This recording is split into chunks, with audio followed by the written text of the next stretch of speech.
Nos diz assim a palavra do Senhor. Veio Eliseu a Damasco, estava doente Ben-Hadad, rei da Síria, e lhe anunciaram dizendo: o homem de Deus é chegado aqui. Então o rei disse a Azael: toma presentes contigo e vai encontrar-te com o homem de Deus, e por seu intermédio pergunta ao Senhor, dizendo: sararei eu desta doença? Foi, pois, Azael encontrar-se com ele, levando consigo um presente, a saber, 40 camelos carregados de tudo que era bom de Damasco. Chegou, apresentou-se diante dele e disse: teu filho Ben-Hadad, rei da Síria, me enviou a perguntar-te: sararei eu desta doença? Eliseu lhe respondeu: vai e dize-lhe, certamente sararás. Porém o Senhor me mostrou que ele morrerá. Olhou Eliseu para Azael e tanto lhe fitou os olhos que este ficou embaraçado e chorou o homem de Deus. Então disse Azael: por que chora o meu senhor? Ele respondeu: porque sei o mal que hás de fazer aos filhos de Israel. Deitarás fogo às suas fortalezas, matarás à espada os seus jovens, esmagarás os seus pequeninos e rasgarás o ventre de suas mulheres grávidas. Tornou Azael: pois que é teu servo este cão para fazer tão grandes coisas? Respondeu Eliseu: o Senhor me mostrou que tu hás de ser rei da Síria. Então deixou a Eliseu e veio ao seu senhor, o qual lhe perguntou: que te disse Eliseu? Respondeu ele: disse-me que certamente sararás. No dia seguinte, Azael tomou um cobertor, molhou-o em água e o estendeu sobre o rosto do rei até que morreu. E Azael reinou em seu lugar. Vamos orar? Bendito Deus, muito obrigado, Senhor, pela tua palavra. O Senhor, de forma muito sábia, não permitiu que suas palavras fossem repassadas na memória dos homens, mas escreveu com tinta e papel, para que pudéssemos ao Senhor ter a certeza de que temos a sua verdade registrada de maneira infalível e inerrante. Obrigado, Senhor, por ela, pela tua revelação, e ajuda-nos, ó Senhor, pela ação do teu Espírito Santo, iluminando nossas mentes e corações, para que possamos, Senhor, encontrar instrução para a nossa vida, ânimo e disposição para o nosso dia a dia. Nós jogamos isso no nome santo de Cristo Jesus. Amém. A Guerra dos 30 Anos, meus irmãos, aconteceu entre o ano de 1618 e 1648. Ela teve início no Sacrosanto Império Germânico Romano e começou basicamente por uma questão religiosa, um conflito entre protestantes e católicos. Essa guerra tomou proporções muito rápidas e em pouco tempo milhões de pessoas morreram. Na verdade, ela deixou de ser religiosa e passou a ser por conquista de território e mais tarde uma guerra entre dinastias. Essa guerra se espalhou, meus irmãos, a ponto que incluiu até a França e a Suécia. Mas no ano de 1648, chegava ao final essa guerra com um tratado chamado Tratado de Westfália. Esse tratado, meus irmãos, foi importante a ponto de que ele mudou o mapa do mundo. Os irmãos terem uma ideia, muitos impérios caíram, o próprio império, o Sacro Império Romano Germânico caiu, muitos imperadores caíram, alguns países sumiram, outros surgiram, o mundo inteiro mudou a partir daquela guerra, e o tratado mostrou justamente que tratados podem cair, fronteiras podem cair, e reis podem cair, impérios podem cair, e tudo muda em 30 anos. Quando nós pensamos em grandes batalhas assim, nós às vezes somos tentados a achar que são estratégias militares ou forças diplomáticas, ou até mesmo por acaso que faz o mundo mudar desse jeito. Mas na verdade, meus irmãos, o Senhor nos ensina em Daniel capítulo 4, que é Deus quem move os impérios, é Deus quem muda todas as circunstâncias do mundo, que o Senhor tem controle soberano sobre tudo que existe, que Ele tem domínio sobre reis, sobre reinos, sobre impérios e assim por diante. Ele controla soberanamente tudo que existe. A história não é um mero acaso, uma série de fortuitos, mas a história na verdade é algo que o Senhor está conduzindo milimetricamente milimetricamente, e faz isso de forma gloriosa e soberana. O livro de 2 Reis, meus irmãos, o capítulo 8, vai mostrar justamente isso. Um Deus soberano, que reina, que conduz todas as coisas. Quando os homens conspiram, Deus está, na verdade, construindo a sua história. O texto de 2 Reis, os irmãos se lembram, é uma continuação imediata de 1 Reis. E o texto que nós acabamos de ler é finalmente um cumprimento de que foi profetizado lá no capítulo 19 de 1 Reis. Lá, depois de Elias ter desistido de Acabe, se entrega ao Senhor e diz que o Senhor resolva o problema, que ele não tem mais como forças para lidar com o problema. E Deus diz que Elias deveria ungir 3 espadas contra Acabe. Uma dessas espadas era o próprio Eliseu, uma outra espada seria Jeú, que será rei de Israel, e uma outra espada seria Azael, que seria rei da Síria. Aqui nós vemos finalmente o cumprimento, depois de anos e anos de espera, finalmente nós estamos vendo o final da história. E o Senhor aqui vai mostrar como ele vai construir esse final e de como ele vai punir Israel e ao mesmo tempo punir Acabe e sua família e ao final das contas reorganizar toda a estrutura social, econômica e principalmente política de Israel. Acontece aqui, meus irmãos, que o profeta Eliseu será o encarregado disso. Elias, ele só ungiu um desses 3. Elias só ungiu a figura de Eliseu, que foi o seu substituto. Agora, como substituto de Elias, Eliseu vai agora consagrar mais 2. Irá consagrar as outras 2 espadas. E os versículos de 7 a 15 vai nos mostrar justamente a chegada dessa segunda espada que será usada contra Israel. O contexto aqui, meus irmãos, é de uma enfermidade. E nós temos basicamente 3 personagens aqui no texto. Nós temos o próprio Eliseu, nós temos o rei Ben-Hadad e nós temos Azael, que é um oficial do rei. Mas em meio, meus irmãos, a toda essa história aqui, nós temos uma série de acontecimentos que nos mostram um Deus que está conduzindo todas as coisas, que governa soberanamente a história, que mesmo que os homens estejam conspirando e se organizando, Ele está conduzindo tudo com propósitos redentivos, com propósitos de justiça, com propósitos de misericórdia. E é isso que eu gostaria de ver com os irmãos hoje pela manhã. Deus reina enquanto os impérios conspiram. Como este episódio, meus irmãos, revela a soberania de Deus sobre a história? Em primeiro lugar, ele nos revela um Deus que é soberano sobre os reinos, versículos de 7 a 10. O texto começa nos trazendo uma informação estranha, porque o texto começa dizendo assim: veio Eliseu a Damasco. A pergunta é, o que é que Eliseu está fazendo em Damasco?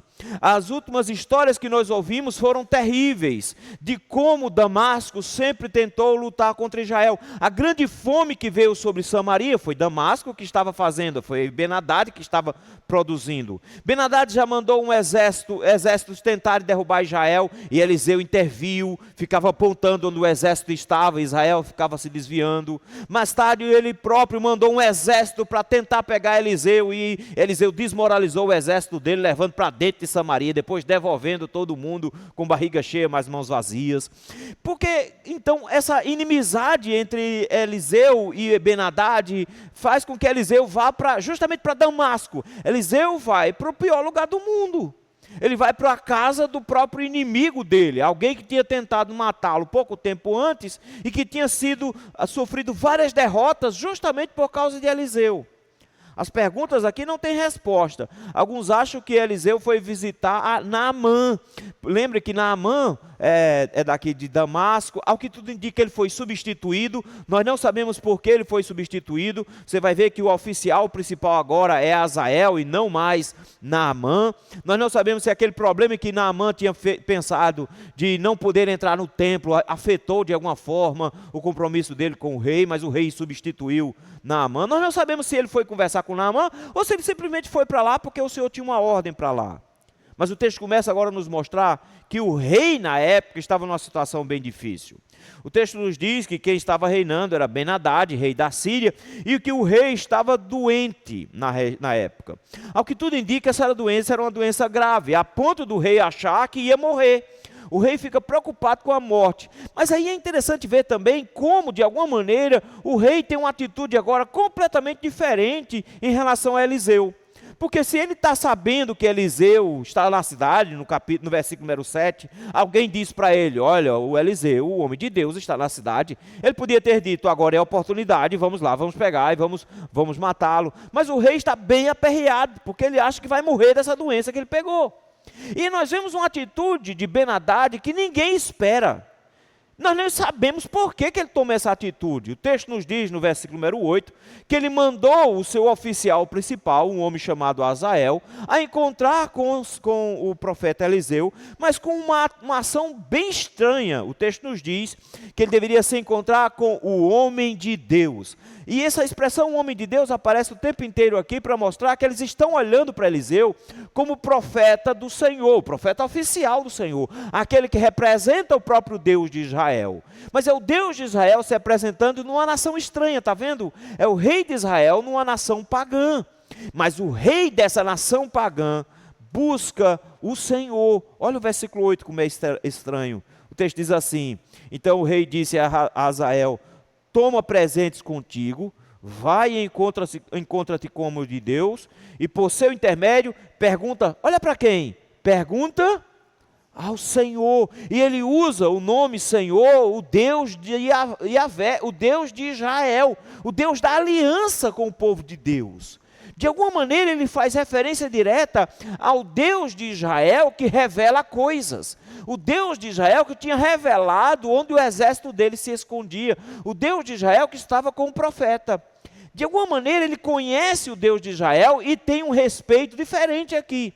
Novamente nós não sabemos se foi influência de Naamã que pregou, que falou sobre o Deus de Israel, de como o Deus de Israel faz coisas incríveis. Mas notem que ele não está consultando o seu Deus. É interessante, um pouquinho antes, nós vamos ver um rei de Israel consultando o Deus da Síria. Agora nós temos o rei da Síria querendo consultar o Deus de Israel. De alguma forma, Ben-Hadad entendeu e aceitou que só o Deus de Israel conhece o futuro, que só o Deus de Israel sabe o que vai acontecer, que só o Deus de Israel pode revelar as coisas. O que é que ele quer saber? Ele quer saber uma informação bem simples. Ele diz, ele quer saber se ele vai morrer dessa doença. Ele está preocupado porque ele está muito doente e ele pensa, vou morrer dessa doença. Ele quer uma antecipação do futuro. Quem não quer, não é?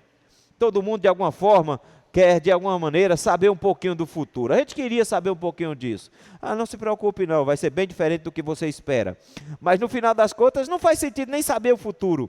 Ele só quer uma boa notícia, notou? Ele não quer saber, eu vou morrer. Ele já diz um jeito positivo tentando induzir o profeta. Ele diz, eu vou viver? Eu vou escapar desse negócio? Eu vou morrer dessa... Eu não posso morrer dessa doença. Eu vou sarar dessa doença. O encargo de Azael, então, é muito simples. Ele quer ele quer saber se o rei vai viver ou não. E aí, versículo número 9, esse oficial do rei, que é chamado de Azael, ele vai fazer exatamente o que o rei mandou.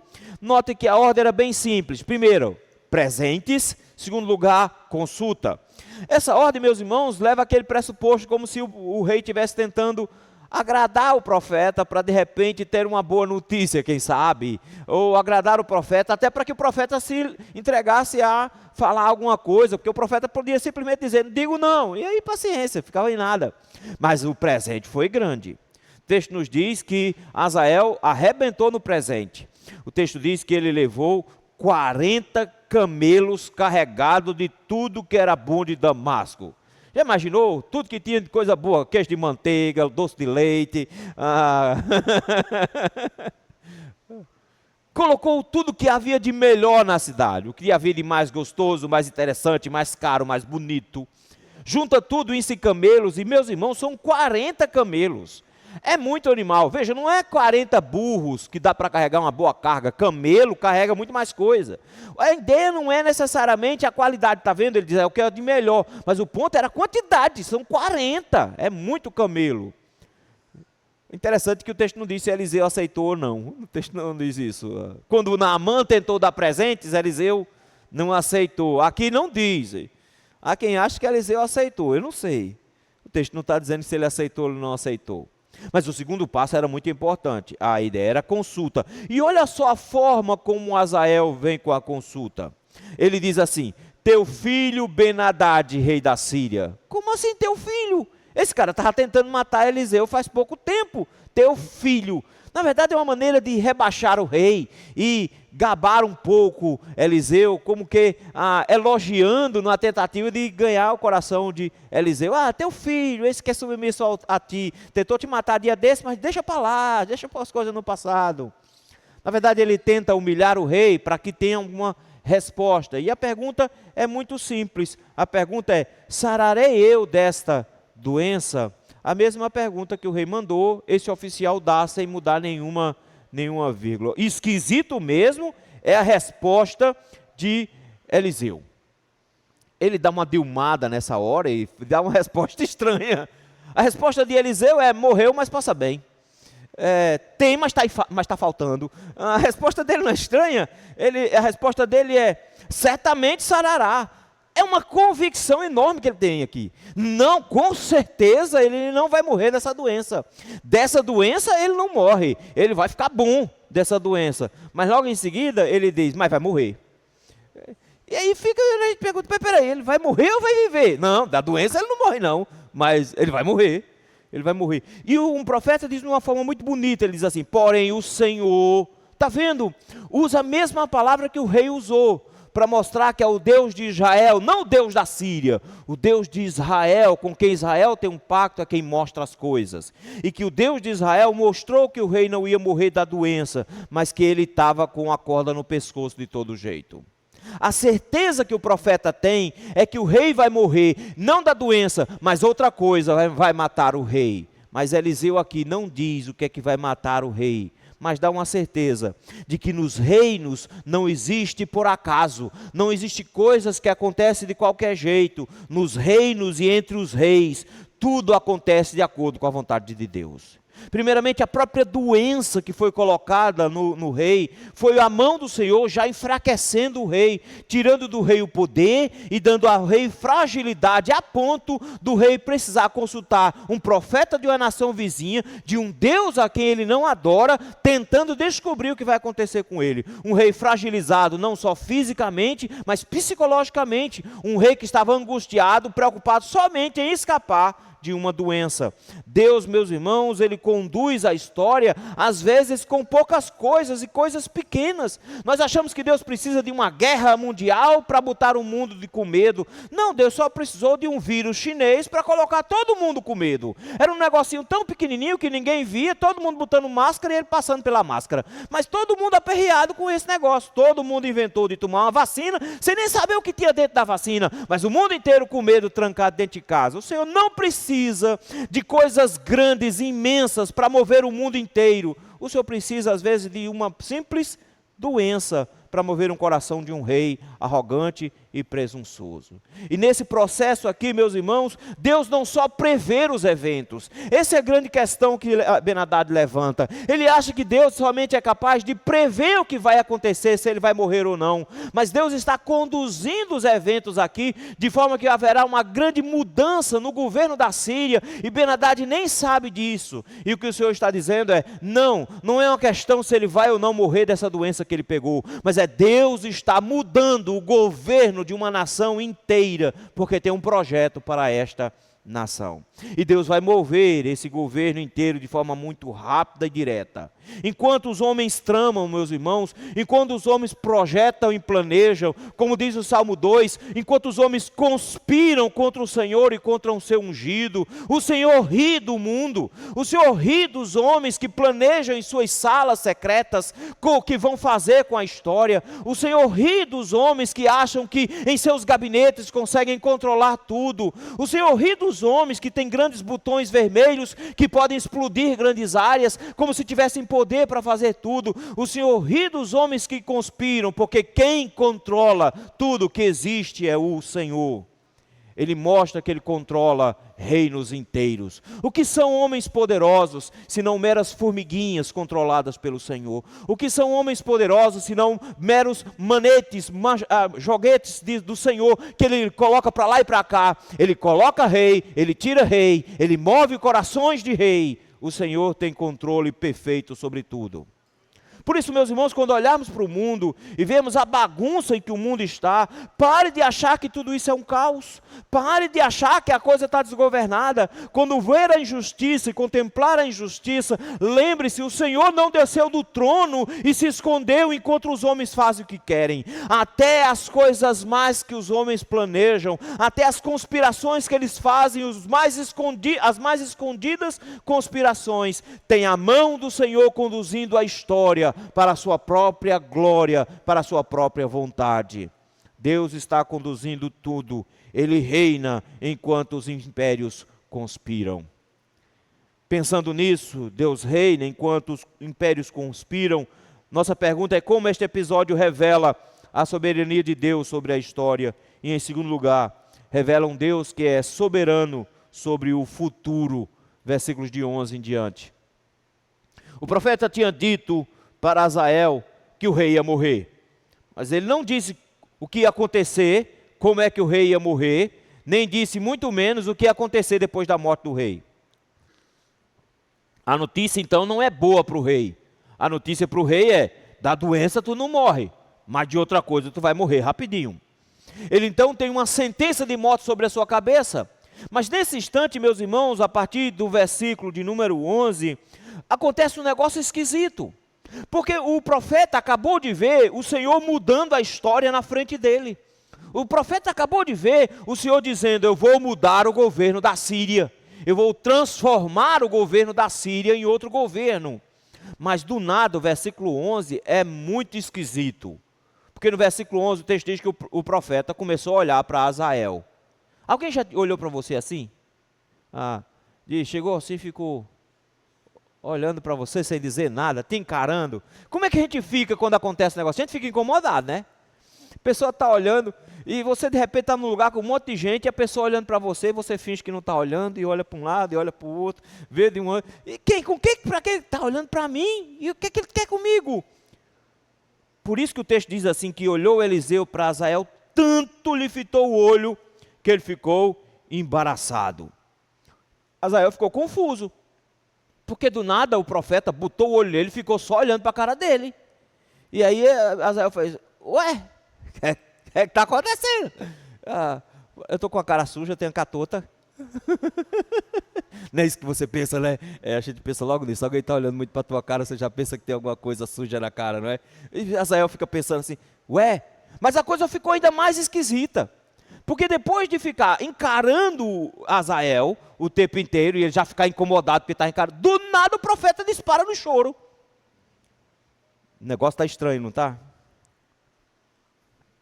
Se eu fosse Azael, eu tinha achado, endoidou de vez. O profeta está esquisito. Primeiro que ele botou o olho em mim, agora começou a chorar. O que esse homem tem? O que ele faz? A única coisa que é possível fazer é perguntar: por que você está chorando? Por que você está chorando? A pergunta de Azael, meus irmãos, é importante, porque ele não sabe o contexto. A única informação que ele teve do profeta até agora é que o rei dele vai morrer. Mas do nada ficar olhando para ele assim e chorar é estranho. A resposta de Eliseu é de partir o coração. Ele estava na frente de alguém que ia fazer um mal imenso para Israel. E para piorar a situação, era ele quem deveria consagrar esse homem como rei. Era ele que ia tornar esse homem rei. Por isso que ele se aperreia bastante no versículo de número 12.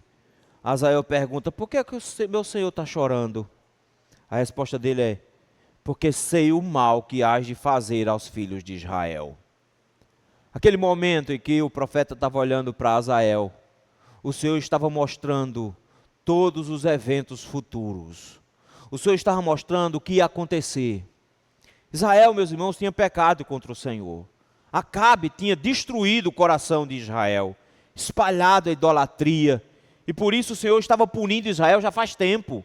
O Senhor deu secas, uma atrás da outra. Nós vimos uma recentemente, onde quase todo mundo morre de fome. O Senhor deu cerco, fez o próprio Ben-Hadad ser aquele que cercou Samaria, onde mulheres comiam seus próprios filhos em tristeza profunda. O Senhor estava castigando com fome, com seca, com cerco, com guerra, com aperreio. O Senhor estava castigando Israel o tempo inteiro, mas eles não se arrependiam. E o Senhor, meus irmãos, não pode deixar de ser fiel à sua aliança. Em Deuteronômio ele tinha dito que ele iria continuar insistindo até que o povo se arrependesse, de forma que o Senhor ia continuar julgando o seu povo. Nesse momento, Eliseu se depara diante do homem que será o agente de Deus para julgar Israel. Mas ele vê a mão de Deus julgando Israel com todos os detalhes. Ele diz: você vai fazer um mal muito grande para o meu povo. Todos vão ser destruídos. Olha a tristeza, meus irmãos, do que vai acontecer. Ele diz assim: você deitará fogo sobre suas fortalezas, você vai queimar as cidades, você vai matar à espada os seus jovens, você vai esmagar os pequeninos. Era assim que se matava as crianças em guerra, se pisava na cabeça ou se batia com a cabeça em muros e pedras. Você vai rasgar o ventre das mulheres grávidas, cortava a barriga da mulher para que o feto saísse. Era diante dessa imagem que Eliseu chora, está vendo?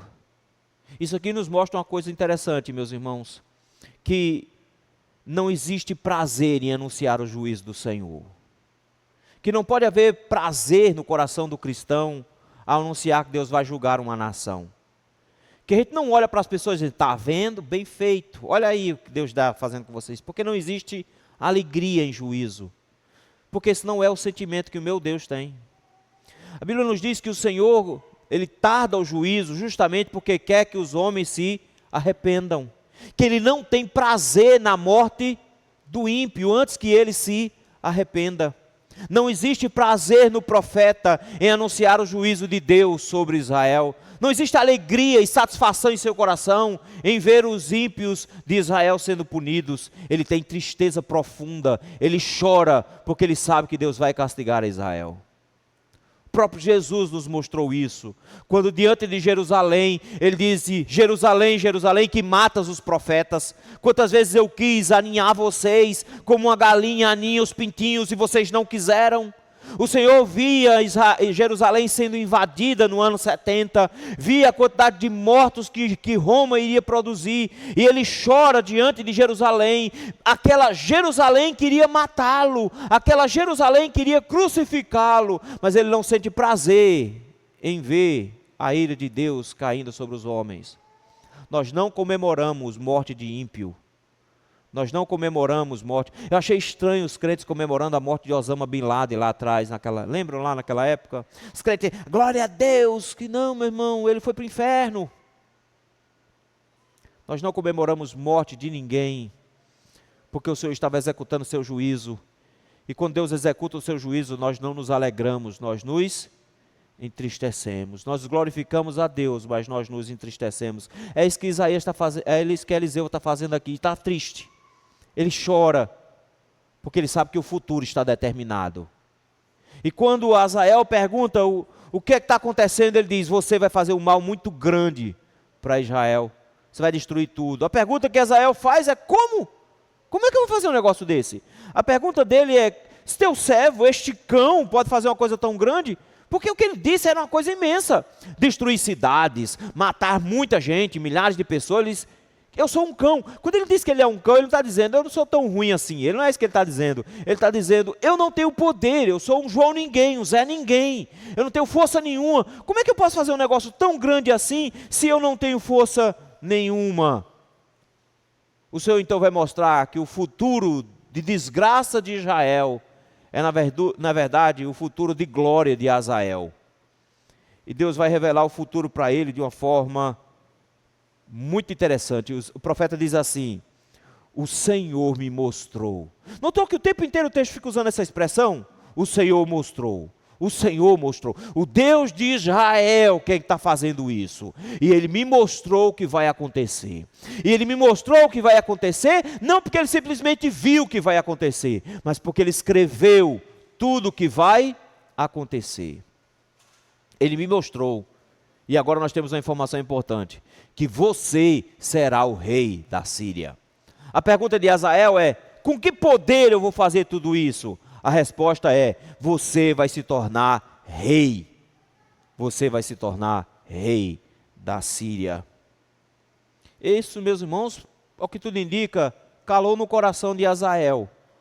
Nós não sabemos se Azael já vinha planejando alguma coisa, e a única coisa que o profeta fez foi adiantar para ele alguma coisa. Nós não sabemos se a palavra do profeta foi que despertou Azael para alguma coisa. Mas o que nós sabemos é que o coração dos homens, às vezes acham que não são capazes de fazer determinadas coisas. Mas na verdade o próprio pecado os induz a fazer as coisas mais terríveis. Como Pedro diante de Jesus dizendo, eu jamais vou te trair. Só bastou uma pequena oportunidade para ele traí-lo com a cara mais lavada do mundo. Por isso que a gente tem uma frase, um ditado que é, nunca diga desta água não beberei. Nunca diga nunca. Porque qualquer pecado, meus irmãos, se o Senhor nos tirar a graça, nós vamos praticar com a maior naturalidade possível. O pecado que você pode achar horrível hoje, pode ser o pecado que você está enfiado amanhã. Foi o que aconteceu com Azael. Ele diz, eu não tenho força, como é que eu vou fazer um negócio desse? Ele diz, você vai ser rei da Síria. E ele tem um plano terrível. No versículo 14, 15, ele volta para o rei, e o coitado do rei, o que é que o rei está esperando, coitado? A resposta para a pergunta. Primeiro ele quer saber se Eliseu respondeu. Porque podia ser que Eliseu dizendo, não estou nem aí para você, se vira, vou responder não. E não responder. Primeira notícia, notícia boa. A notícia foi, o profeta respondeu. Opa, já estou, porque não estou andando mais no escuro, já sei o que vai acontecer no futuro. Segunda resposta, o que foi que ele disse? Vou morrer ou vou escapar? A resposta é boa também. Não, dessa doença tu não morre. Tu vai escapar dessa doença. Já imaginou o alívio do rei Ben-Hadad? Que bom, né? Se alguém, você está doente no hospital e o médico diz, olha, mais tardar daqui a 2 dias você está tendo alta. Eita! A gente ainda está meio baqueado, né? Mas já está dizendo, opa, vou para casa, então não vou morrer mais não. Basicamente o que Azael está dizendo é, não, o senhor vai ficar de alta. O senhor vai ficar bom. Mas ele não diz a segunda parte. Da doença o senhor não morre, mas de outra coisa o senhor vai morrer. E aí nós descobrimos do que é que ele vai morrer no versículo número 15. No dia seguinte, Azael tem um plano mórbido. O rei está fraco na cama, lembram? Ele está doente. O rei não tem muita coisa que fazer. O que é que Azael faz? Pega um cobertor, a imagem é de um cobertor grosso, de um tecido grosso, ensopa com água e joga na cara do rei. Isso gera afogamento, mesmo com pouca água, porque quando a água começa a entrar nos pulmões, os pulmões entram em contração. E aí, consequentemente, o desespero faz com que ele aspirasse mais água ainda, e aí, consequentemente, ele morreu afogado na cama. Azael matou o rei. E sabe como é que o texto termina? Azael reinou em seu lugar. Na verdade, meus irmãos, a história fala muito desse Azael. Existem muitos relatos históricos sobre ele. Grandes batalhas, grandes vitórias. Foi muito importante. Esse homem, na verdade, vai fazer com que ele vai reinar na Síria por 40 anos. E depois dele reinar, o filho dele vai assumir, vai se chamar Ben-Hadad III. O filho dele vai ser rei na Síria também.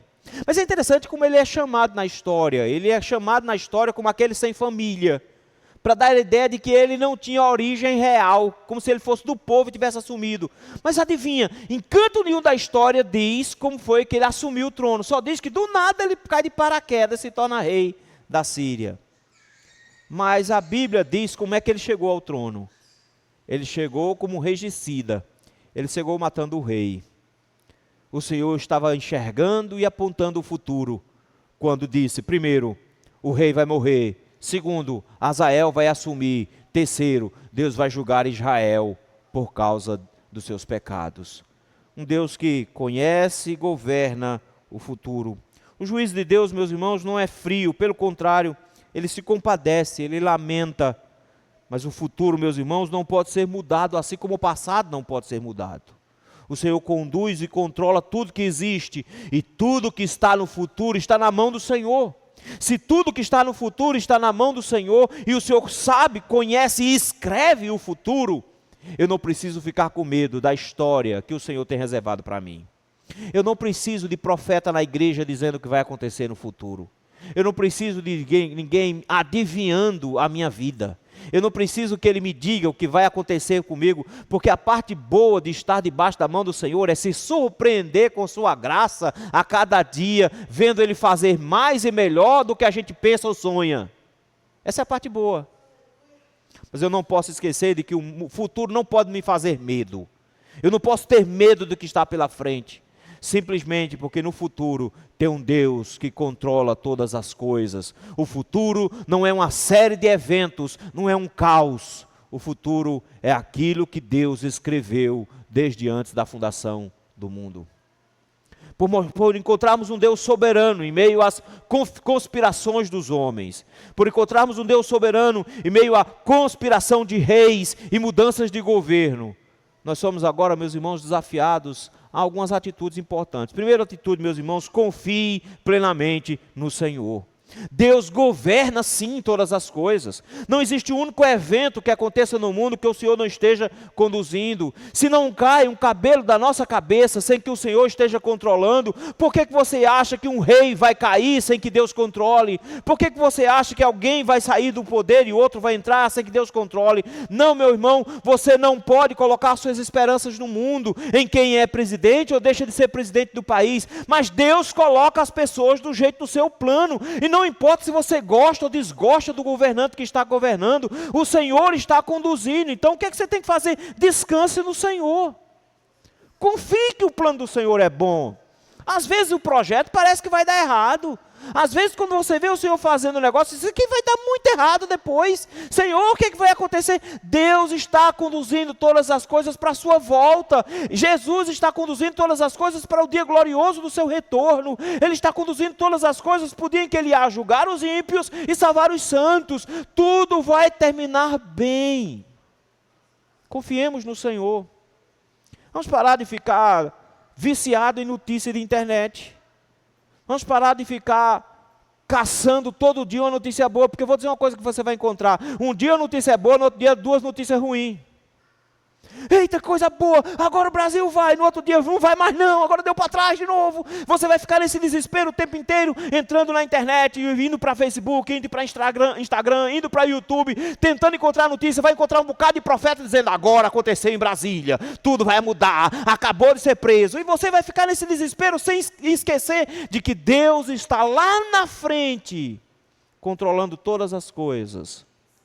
Você não precisa ficar ansioso com o futuro do Brasil, porque Deus já escreveu o futuro, sendo ele bom ou sendo ele ruim. Deus é bom quando fizer isso. Deus é bom. Descanse no Senhor. Segunda lição que o texto nos ensina, meus irmãos, tenha humildade.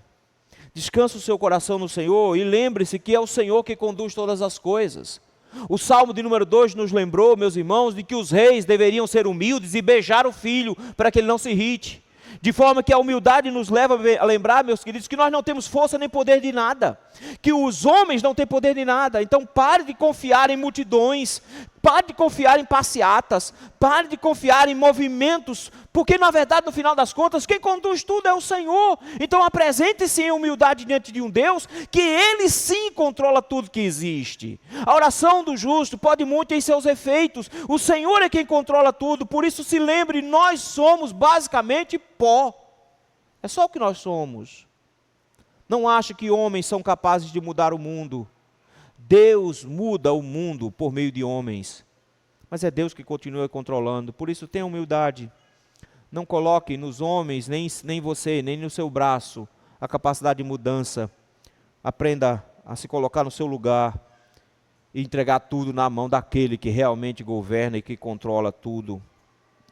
Terceira lição que o texto nos ensina, meus irmãos, precisamos dizer ao mundo, precisamos pregar ao mundo o que o Senhor tem preparado para o mundo que anda ali distante do Senhor. Mas ao pregar o juízo de Deus sobre o mundo, preguemos um juízo de um Deus soberano, mas que ao mesmo tempo é misericordioso. Não nos esqueçamos, meus irmãos, de que ao pregarmos o juízo do mundo, nós não estamos condenando o mundo. Acho estranho ver como pregadores fazem isso. Teve um pregador mirim, um dia desses, o cara falou mal dele, disse que ele era um falso profeta. Eu vou revelar que você tem uma amante. Isso é vingança, isso não é Deus. O Senhor não fala assim. Satanás fala assim. Nós precisamos entender isso de uma vez por todas. Pregadores não têm prazer em anunciar o juízo, mas precisam anunciá-lo com lágrimas nos olhos. Precisamos dizer ao nosso Brasil que ele está debaixo do juízo de Deus, não com alegria, com um sorriso nos lábios, mas dizer que o Brasil está debaixo do juízo com lágrima no coração, porque quem vai sofrer são os nossos filhos e netos. São eles que vão pagar o preço pela impiedade que o coração dos nossos homens tem aqui nesse país. Com lágrima no coração, meus irmãos, anunciemos o juízo de Deus, sabendo que Ele vai controlar tudo isso. Mas no final das contas, meus irmãos, tenhamos em nosso coração o temor e a tranquilidade de que Deus não dá ponto sem nó. Lembrem-se, em Jerusalém, em Atos capítulo 4, diz que os homens conspiraram contra o Senhor, que eles conspiraram e mataram a Cristo. Que tragédia! Os homens venceram, conspiraram e mataram a Jesus. Não, Pedro vai nos dizer em Atos capítulo 4, que Deus estava planejando tudo aquilo, que a morte de Cristo era necessária, que Deus se utilizou de homens maus para glorificar o seu próprio nome. A cruz é a maior prova, meus irmãos, de que Deus não perde o controle sobre a história, e que os homens podem fazer os seus conchavos e seus arrumadinhos, mas Deus é quem está conduzindo tudo. Que esses líderes não passam de manipulados do Senhor, sendo conduzidos por um Deus que está fazendo tudo para a sua própria glória, para a salvação final do seu povo. Deus está no trono. O mundo muda. Só 30 anos foram necessários na Guerra dos 30 anos para que o mundo inteiro mudasse. Todo o mapa mudou, as dinastias mudaram, os sistemas políticos mudaram, tudo mudou em 30 anos com um único tratado. Mas Deus conduz todos os eventos para mudar tudo muito rápido quando Ele bem entende. O Senhor nos ensina hoje que há um Deus soberano governando tudo que existe, e que eu preciso me alegrar e descansar o coração e deixar que Ele faça o seu trabalho, enquanto eu só contemplo as maravilhas que o Senhor pode fazer. Vamos orar? Senhor, em meio à turbulência que nós vivemos, não só no nosso país, mas no mundo inteiro, havemos pessoas sendo assassinadas por causa da sua fé, havemos a pressão que o mundo está fazendo sobre a tua igreja, a tentativa de calar o teu povo, a tentativa, Senhor, de intimidar, ao ver, Senhor, homens maus no poder, com força suficiente para matar e para encerrar em prisões, ao vermos, meu Deus, o mal se espalhando como uma nuvem negra pelo mundo todo, temos a impressão, Senhor, de um Satanás reinando pleno sobre o mundo. Que impressão falsa, Senhor, nós temos. É o Senhor quem reina. É o teu trono de luz que se desloca em todas as nações. É o Senhor que está acima de reis, príncipes, presidentes e congressos. Onde cada evento, Senhor, é marcado pela sua mão, derramando graça ou juízo, mas é o Senhor conduzindo tudo de acordo com a tua vontade. Não permita, Senhor, que nosso coração fique angustiado em meio a tantas notícias estranhas e difíceis. Ao invés de buscarmos saber o futuro, se viveremos ou se morreremos, dá-nos um coração que descansa no Senhor, em saber que o Senhor está controlando todas as coisas.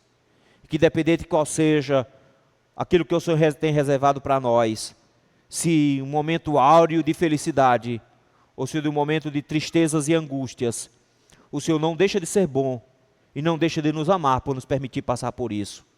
Mas o Senhor quer o bem da sua igreja, e a glória do teu nome. Por isso, Senhor, reina sobre o mundo, Senhor. Venha a nós, Senhor, o teu reino. Seja feita a sua vontade aqui na terra, como ela é feita nos céus. Nós te rogamos isso no nome santo de Cristo Jesus. Amém.